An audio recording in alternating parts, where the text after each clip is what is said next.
What's up, guys? It's Michael Copon here, and this week's hashtag Michael Monday is about a subject that maybe some of you guys are going through.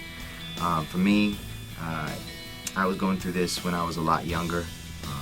Well, A, because I love food, and B, I think a lot of it had to do with my depression and my energy, what I was going through as a child. I was a little overweight. Let's just put it this way: in middle school, I made the wrestling team. I didn't never wrestle, but I was on the team. I was in the heaviest weight class at 189, and that was at 11, 12 years old. So growing up, I was always probably the biggest in the class. But back in that day, what was considered big wasn't like maybe what's considered big in today's society. But for me, I was just big because I had a lot of issues with control. Probably, I think for me it was just something that I did because it made me feel happier, and something that I always had control over, eating. It became an addiction though, and still to this day and I laugh at all you want, but I still have a problem with my addiction towards food, and I have to fight it. But I think the biggest point that I want to get across to everyone out there is that if you are going through any addiction, a lot of it has to do with your state of being. Some scientists took these rats, and they took the rat and they put I think heroin or cocaine in one of the water jugs that they drink out of, and of course they had two different ones. One was clean water, one was filled with cocaine, heroin, and the rat, of course, got addicted to the heroin, cocaine, water, whatever, which one it was, versus the regular water. Now they took this and they took the rats and put it into another cage where it had the water and the heroin water, and now the rats also had a playground full of toys. It was like heaven for rats, and this is actually a real study. You can look it up on Google. And basically the rats, for the first couple of days, continued drinking the heroin water, but then they started to see other things that they could play with, and their mind got consumed with what made them happy, so they actually gravitated towards that. So they then took the same rat and put it right back in the cage without the toys, and it went and got addicted straight to the heroin water again. And again, they took the rat and put it back in the toy bin, and it went straight to the toys and didn't even touch the heroin water. So they did this study, and I think they related it towards a lot of the Vietnam victims who got addicted to heroin overseas, and then when they came back, I think over 70% of them were cured because of their lifestyle change versus where they were.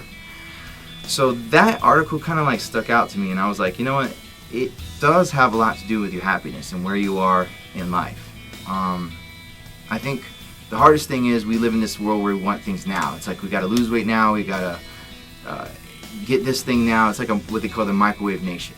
But I think the best advice is just to stay, like I said last week, stay persistent on whatever you're doing, but also stay optimistic. Find where it's the glass is half full as opposed to being half empty, and stay positive, stay happy, because whatever you're going through, if you stay happy, you'll eventually reach that goal and get where you want to go. And make sure you do it for you. Einstein has a quote. He says, "Everyone's a genius, but if you judge a fish for its ability to climb a tree, the fish will spend its whole life thinking it's an idiot." Now, I say don't expect a fish to be a lion, or a lion to be a bird, or a bird to be a dog. Every animal's built how they are. So first you got to find out how you were built, how your metabolism runs, how your whole body runs in just general. And once you find that, you'll be able to adjust how you live your lifestyle. But do it for you. If you want to make changes in your life, make it for you.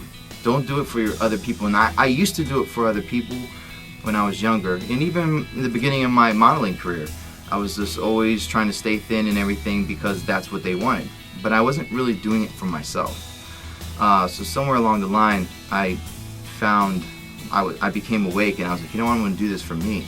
A lot of it was after my Meisner studies, and I took Meisner, this is the acting technique, and it's about finding that truth, and I found that truth within myself.